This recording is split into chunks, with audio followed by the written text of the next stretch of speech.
Welcome to our channel Ray of Hope, and this is going to be another series for our web application penetration testing.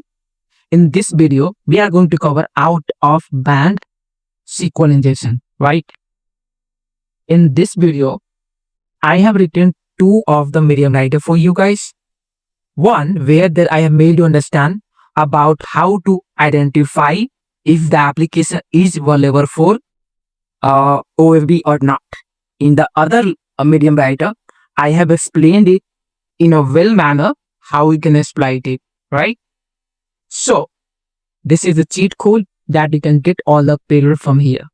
Now, if I go ahead and turn on my proxy intercept, turn on my Foxy proxy, intercept this data. I have this request. I'll just send it to the repeater. Turn off the intercept, send it. If you observe over here, you can see I have one parameter, right? I can take a lot of time. If you look over my previous video, you know how to identify any vulnerability. If I do single quote and send it, I'm getting 200 OK. No response, no error. If I do backslash forward slash or anything like that, still I'm having 200 OK. If I do like or 1 equals to 1, which is a true statement, still I'm getting nothing. I'm getting this 200 OK. It's confirmed that this is neither vulnerable for branch SQL injection, not year-based SQL injection. And I'm pretty sure that it is not even vulnerable for time-based SQL injection. So what next we can do? In this scenario, I have explained this in theory part that out of band SQL injection is a vulnerability where there you do not have normal response. You don't have branch SQL likeness. If none of them work, that is where OOB comes in action. It is OOB actually, right? So now I don't have any response in the response actually, any indication that it is vulnerable for SQL injection. So what next I can do? Well, I can use the cheat sheet. I can go one by one payload. I have already made it. So I'll just copy this, and even if I remove this, I'll be getting 200 OK. So if I do like this, I'm using this payload. And now, if you ask me why, again, why I'm doing that? Because if you look over, this vulnerability is always about I'm combining two. One is XXE, one is OOB.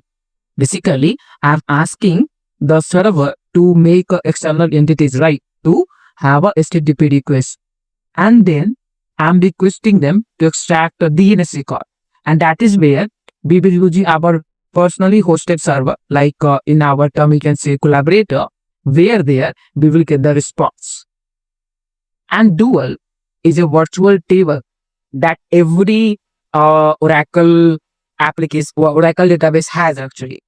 So in this way, what I'm gonna do, I'll just copy to clipboard and then change this to my recent collaborator and then hit send. Can you see I'm getting internal server error? That means we may be on the right track. But what if I encode this and hit send? I got 200 OK. Am I going to get anything? Yes, there you go. I got something, a DNS lookup. If you look over here, I do not have anything related to this, right? Now, apart from that, I do have its IP address, right? And before the IP address, I have one password that we have requested over here, which is select password from users where username is equal to administrator. If you look over order DNS record, the password will remain the same. Now, as if I have the password, I will go ahead, log into the account, administrator as an user, use the password that we have received in our DNS in collaborator and logged it. So this is how you can perform OOB, out of band SQL injection. Again, this could be a bit complicated, but you need to have basic understanding. I could have taken a lot of time to make you understand about this. Like we have solved the lab, but what if we don't know anything? So I always told you when you are performing with the only combinations, like how to identify this. All the possible five ways you need to try. Single quote, double quote, single quote, close braces, double quote, close braces, and spaces. If that did not work, go for either to generate an error. If it do not generate any error, go for blind.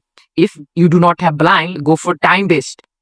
And if you do not have any of them, then you have a lot of payload which is available over the internet you can use to perform to check if the application is available for SQL injection or not.